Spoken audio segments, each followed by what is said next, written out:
turn your mic on, sir? Meeting, work session.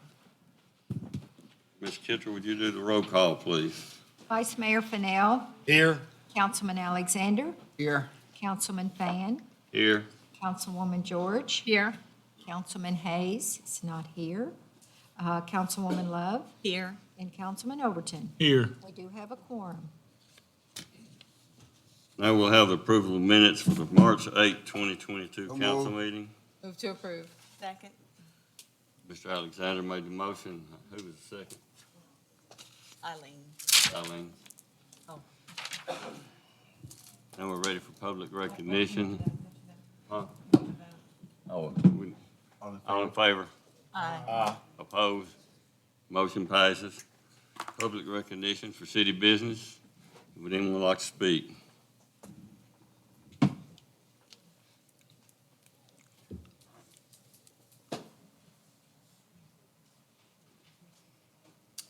Evening, Mr. Fan, Mayor, Council. First, I have a question. We have nothing to do with anything. Do you know where Joe is? Is he okay? Because I haven't seen him for a while. So He was in City Hall earlier today, Okay. so okay, so he's good. All right, thanks. we'll tell him you asked about him. Thank you, ma'am. I'm just wondering about the double-star hotel in a parking lot of the Lowe's. For the last 20 years, I probably spent the third time of my life in hotel rooms all over the world and all over the country, and I never seen a hotel in a parking lot of a Lowe's or a Home Depot. So sometimes I'm wondering what are we thinking if we just try to put buildings where there is an open spot or something, but I'm kind of surprised that even come here to put a hotel in that exact spot. And that's all. Thank you. Thank you, Mr. Joe Vaughn. Would anyone else like to speak? Public recognition is closed. Now we're ready for the mayor's comments. Just have a few things. Don't forget Miss Love's birthday is tomorrow. You may deliver presents to her porch. No, I'm kidding. This Friday, Gallatin Chamber of Commerce is having their legislative update for the month. Remember, they do those January through May each year. That's where the legislators come and kind of update on what's going on down at the state. But each month, they also focus on a local branch of government, and this Friday is the city of Gallatin. That starts at 7:30. It is at the Hampton Inn. It's open to the public. This Saturday is the Community Cleanup Day. This is being done by the Sumner County Health Committee. It's being done throughout the county, but certainly Gallatin has been very instrumental in the planning, and as of today, I think Mr. Dupree said we already had over 100 registrants to help clean up, and we have lots of locations on our list. So everybody will be meeting at Gallatin Public Works. I think the meeting times are 7, 8, and 9. That sound right? Okay, 7, 8, and 9. Could you show up if you do not register? And he says, yes, you can show up even if you haven't registered. So the more people that we get to turn out for that, the more we're going to be able to clean up. And I would encourage, groups and families and neighborhoods. And even if you don't want to participate in our community cleanup, you could certainly do one of your own. I don't know what the weather looks like for Saturday, but spring is coming, and we're certainly trying to get the trash off the road so that when the mowing happens, it didn't get chopped into a million pieces. You know how that goes. And please, please, please, please, please, please don't litter. I mean, I think everyone would say a holy amen to that, because we are all sick of seeing it, and we are doing some things. Council's not even aware, but we've been working with the Resource Authority, the Police Department, and Public Works, and myself and Jeff, to try and figure out some ways to address the haulers that come in and out of the Resource Authority, and how to up that enforcement and stop the trash being trailed all over the community. But at the end of the day, there's still those people who throw trash out of their car windows, and that's not acceptable, and we are going to be continuing to address that in any way we possibly can. Enough about that. I'll move along. On the 2nd of April, There's the VIP Special Friends Easter egg hunt that's happening at the Gallatin Miracle Park. I actually saw on the Friends of the Miracle Park page that they are asking for donations and volunteers for that day. So if you feel like that's something you'd like to get engaged with, there's a great opportunity. I think they have an Amazon wish list out there, and I think those are for things to hide for the kids to find. So I would encourage you to check that out. And then on the 9th of April, the Gallatin First United Methodist Church is hosting their egg hunt. There are lots of ribbon cuttings and lots of chamber events and lots of nonprofit events coming up, all in the spring as they did in the years before COVID. And I will remind you that the Gallatin Chamber, which is gallatintn.org, is a great resource to keep up with all the events that are happening in the community. So check that out, and you won't miss any of the great events that are coming up this season. And, oh, one other thing I did want to remind this council, we are trying to schedule the dates for the Parks Master Plan meetings. I've had my meeting with them, several of the department heads have as well. And please get that scheduled with Angela, because I don't want you to miss that opportunity to meet with the consultants on that. And then a reminder that on Monday, the 28th, the Community Enhancement Grant hearings will happen. We have several new organizations seeking funding from the city, and several of the people that have, or several of the organizations that have been getting funding from us for years, also seeking funding. So that happens on Monday, 8 a.m. to 4 p.m. here in council chambers. If you'd like to participate in that, we'd love to have you. Do let us know if you plan to come, though, because we will have lunch. With that, I think that wraps up my comments. Thank you. Okay, we'll move on to the agenda. First on the agenda is ordinance number 02203-16. Mr. Fenton. Thank you, Mr. Fan. As you know, this year, the state changed their regulations regarding leasing of automobiles, and it became too onerous for the city to do that, so we went ahead and purchased the automobile that the EDA had been using. And so we're just, you can probably, Rachel can probably speak a little better than I can as to where she cobbled all these funds from, but I know we had money left in our budget that didn't go to Jasmine's salary, some health and that kind of stuff, and then there was some of the money from the Facebook, so that's what this is. Second. We have a motion by Mr. Overton, a second by Mr. Alexander. All in favor? Aye. All opposed? Motion passes. Second is resolution number R2204-36. That's also Mr. Fenton. Thank you. Again, we have the opportunity to apply for a grant of up to $500,000 to, what we're trying to do is get part of the Shalom Zone rehabbed, and we worked with the Gallatin Daycare, and they have agreed to come in and be the operator. This is a competitive situation, so we aren't sure what the outcome will be, but we put our name in the hat. We'd like to. Motion send to council. Second. We have a first by Mr. Alexander, a second by Ms. Love. All in favor? All opposed? Motion passes. Thank you.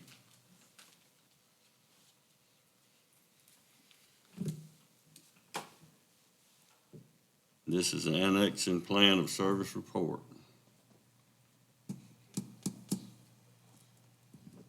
Bill McCord, City Planner, here to present to you tonight the frequently provided, I guess, annexation plan of service report update through December the 31st, 2021. And to let you know, for highlights, since we had the last report, I want to point out some of the annexations I'm sure you're aware of that we've had. Shown here in green are those annexations. Really, this map shows all of the annexations we've had over the years, but the ones in green are the most recently with annexations that occurred in 2020, and there was an accompanying plan of service for each of these. And then in 2021, we annexed these properties shown in green, and of course, we have an plan of service for those. Some of the plans of services are still have services that need to be implemented and are ongoing mostly by the developer. So the things like water and sewer line extensions and so forth, utilities will be provided by the developer, and then immediate services like police and recreation, fire and so forth happen upon effective date of the annexation. So we are growing in population and we're growing in size. And so we're up to almost 35 square miles now in the city. And the latest population projection or estimate that I could find was 49,842. So we're almost to the magic 50,000 mark, and I think James Fenton has mentioned before that once we get to 50,000, then other folks in the country start looking at Gallatin. So there may be additional opportunities for the city to get some things that maybe we previously were just kind of overlooked because of simply of our population number. Also, in your agenda report, there's a long table that indicates the most recent annexations that have occurred from 2008 all the way up through 2021. And it tells you where those parcels are, the applicants for the annexations, the ordinance numbers, all kinds of detailed information, and the status of the various service levels that we provide, that we report on each time we do these annexation studies. So what we're reporting on is mainly the provision of municipal services, but primarily police, water, fire, water and sewer service, electric service, and of course the general services that are provided by offices here in City Hall and Public Works and so forth, recreation. So what we've got then is described in this report, our level of service standard for police and fire, and the amount of personnel we have per 1,000 people, things of that sort. One thing, and Mr. Kellogg provided to me, is our water plant is at only 45% of capacity. So there's still a lot of capacity available at the water plant that will accommodate future growth, including growth of these properties once they develop, these properties that have recently annexed. And we're at 69.6% of capacity of the sewage treatment plant. So still a lot of room for growth in the city of Gallatin. The drawings, the map that you have is also accompanied by other series of maps. I didn't show all of the maps, but there is a series of maps in this report that goes all the way back to 2008. And if you'd like to see essentially an atlas like this map that shows all the annexations, and you can see how Gallatin has grown over the years since 1953. There are two areas in the city that are still, and that are described in Exhibit B, that where the services have not been completed, and they're not to be completed until there's demand for primarily water and sewer services. And those reported on are a small area on St. Blaise Road and a small area along the central area of Long Hollow Pike. So once the developer or property owners want to redevelop their properties that would demand sewer service, those facilities would be then extended at that time, and those plan of service would be complete. So this is a routine thing. We do have a public hearing, which is required by statute, and that will occur at our next council meeting on this item. Yeah, I'd be glad to answer any questions you might have.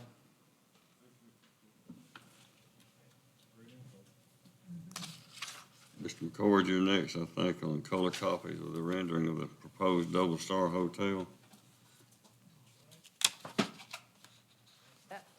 And this next item, y'all wanted to see some renderings of the proposed hotel. That's a double-star hotel, which will be named as a Staybridge Hotel. So this would be located on a lot that's adjacent to, not Publix, Lowe's. And so this is part of the Lowe's master plan, and this lot was originally proposed for retail development. And of course, y'all saw this last time we met, and that is the hotel with parking essentially surrounding the hotel, and it's on the west side of the Lowe's building. That'd be the landscape plan there. And here's the hotel architecture, and this is what you wanted me to present tonight. This is the plan that was in a black and white rendering that was shown at the last meeting, and the color version of that is that. So that is how it will look, and this is looking at the front door. So this would be if you're standing in the middle of the Lowe's parking lot looking back towards the southwest, this is what you would see once they build the hotel. That's a Staybridge Hotel, and that one is, all these are local hotels, by the way. That one is over in Mount Juliet. I think that's over near I-40. And this one right there is over in Murfreesboro. Story. That one's on, and you can see it tell by the street sign there. That's in Nashville over near the hospital complex at 21st and Charlotte, close to the hospital. And that one's up in Bowling Green. So you can see the variety of architecture that they have with different types of bricks and ephes materials. And so ours is more of a modern look that they're proposing here in Gallatin. I'll go back to that. And that's what they're proposing. Yes, May ma'am. we- Looks to me Can pretty we- boxy. I don't know about anybody else. Bill, did this go through planning, it passed planning on everybody voted for it? I believe it did. It just, Keep in mind that what you don't see here is it's a rock wall. What's behind the hotel here would be a kind of a rock wall, and then Brown's Lane. are they gonna be able to get this thing landscaped and have the proper amount of landscaping around it with all the pavement that we got with Lowe's? And is there gonna be adequate enough parking at this facility? They meet the parking requirements for a hotel for this size, and they also have a landscape plan, so. They have a landscape plan for the backside of that. See, that right there is their landscape plan. So they're gonna put a fence up along the west boundary, just off the sidewalk. And so there's existing trees up there, and they're gonna supplement those trees. You can kind of see right, Mr. McCord, I'm below the having bluff. trouble hearing you. Would you mind? Yeah, there's a lot of noise in the audience. It's just background noise, if you wouldn't mind repeating that. okay, there's the landscape plan is shown on the screen there. So essentially, they're gonna landscape all along the borders of this lot, and then interior landscaping, including between the parking lot and the hotel.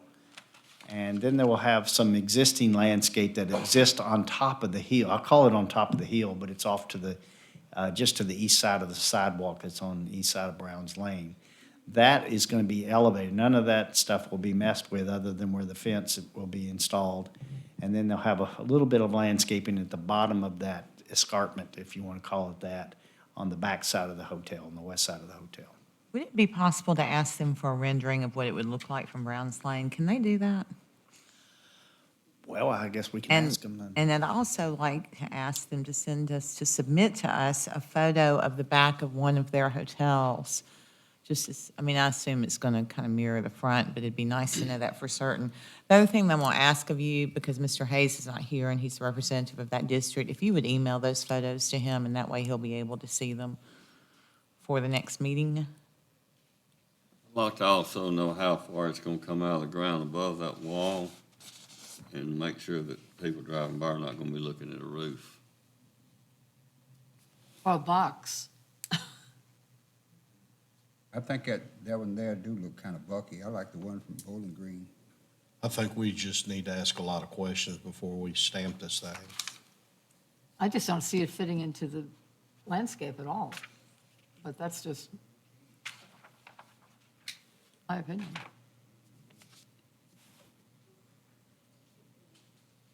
Bowling Green's just three stories, isn't it? Yeah, it looks like maybe 3 stories, yeah. I mean, that's a pretty deep hole there and a pretty good cliff right there. And my concern also is that cliff, what's it gonna look like? And how they're gonna dress that up?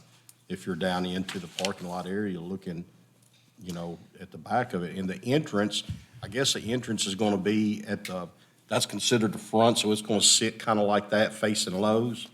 Right. Okay. Yeah, and How many so- rooms is that hotel? Pardon? How many rooms? 4-story, I forgot how many rooms it is. It's 71,000 square feet. I think it's somewhere like in the neighborhood of 78 rooms or something like that. Less than 100 rooms. So will they be sharing that street with Lowe's? They would. There is a private road that you can see there on the east side. So you would come in, you could come in off Browns Lane or Highway 31 and then turn down where they added the tool rental portion of Lowe's when they did an expansion here not too long ago. So that will be a drive lane, and that drive lane continues on south and then comes around the backside of the Lowe's building. In what we saw originally, it showed the elevation, which looks like it's probably gonna, about the top, what I figured was like the top 2 sets of windows would show above Brown's Lane. That's about right. How far that hole is from Browns Lane, it undulates a little bit, but it'd be roughly, look like a 2-story building but off the side of the road quite a ways from Browns Lane. My notes from planning say it's going to have 90 rooms. 90, okay. Yep. Did y'all discuss it a lot, Linda? Oh, pretty much. On my notes here, it says that they say only the top floor will be able to be seen and that all the equipment on the rooftop will be screened. Perfect. I'd like to see a rendering of what they're gonna landscape along that bluff, to block the I don't view. think they're doing the top of the bluff, because that's gonna be right away. It's gonna be down in there. Let's see, you can't really tell a lot, but you can see there's some existing trees there along their west boundary, and those would remain because they're up on top.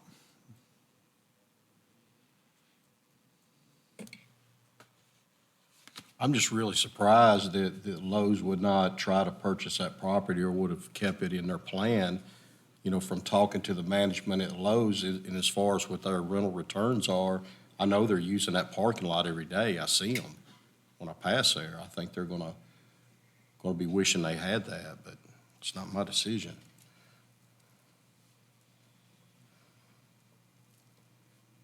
I think there's a lot of concern with it, Bill. All right. Okay, I've got some notes on, let me clarify. Y'all want to see if we can get a photo or a rendering of what the hotel would look like from Browns Lane and how tall, how far above, I guess that would answer the question, how above Browns Lane, and send them to Craig Hayes as well? And was there something else that I forgot? Yeah, and you said they was gonna put a fence up there. I don't want a chain link fence up there, certainly. And I'll be, excuse me? No, we wouldn't want We to. need to know how high the fence is gonna be too, Mr. McCord.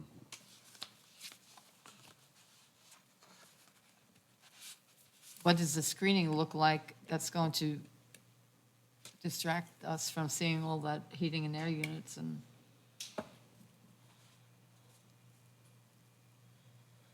I wondered also, will there be a guardrail on Brown Lane in the back there? No proposed guardrail along Browns Lane. Not one there now.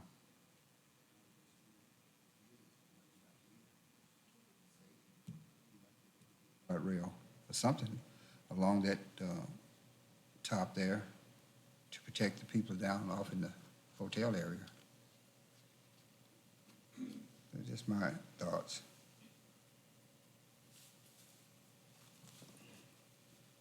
Okay, we'll go do our best to collect all this information if we can and report back to you at the next meeting.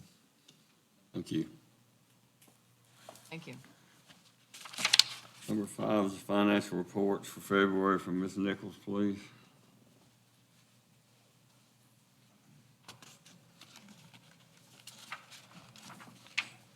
February financial reports are included in your packet.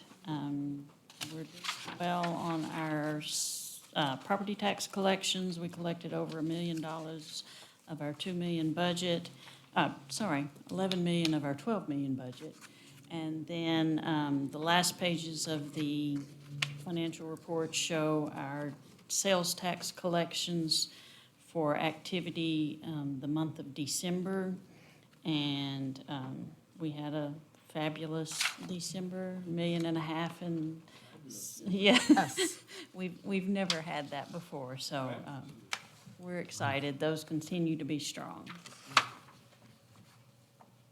Questions, I'll be glad to answer them. It's amazing. Thank you. Now we'll move on to other business. Anybody got any other business? No, Economic Development has something to bring forward.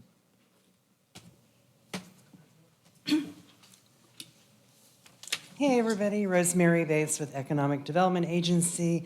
I put on your desk an ordinance that the city attorney's office has yet to review, but I confirmed the accounts and the dollar amounts with Rachel earlier today to add $352,741 to the budget for the extension of Gateway Drive.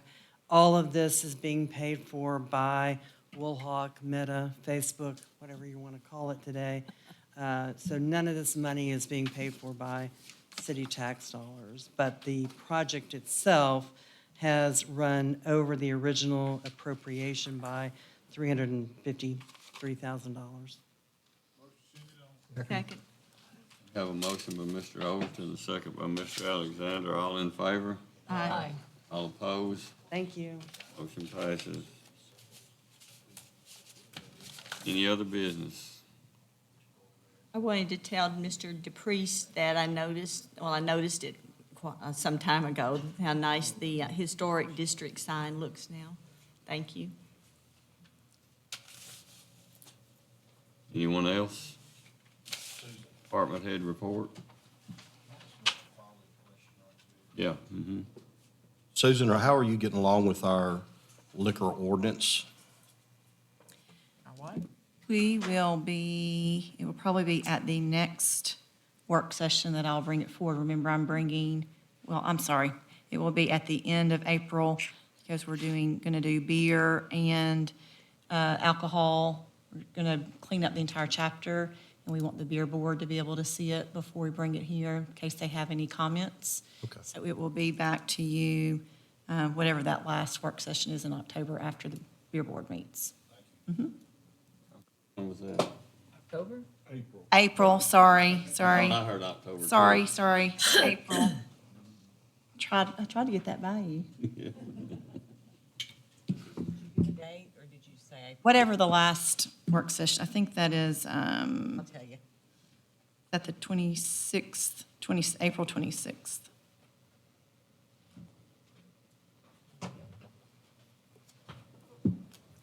Department head reports. Anybody got anything? Motion to adjourn. Motion to adjourn.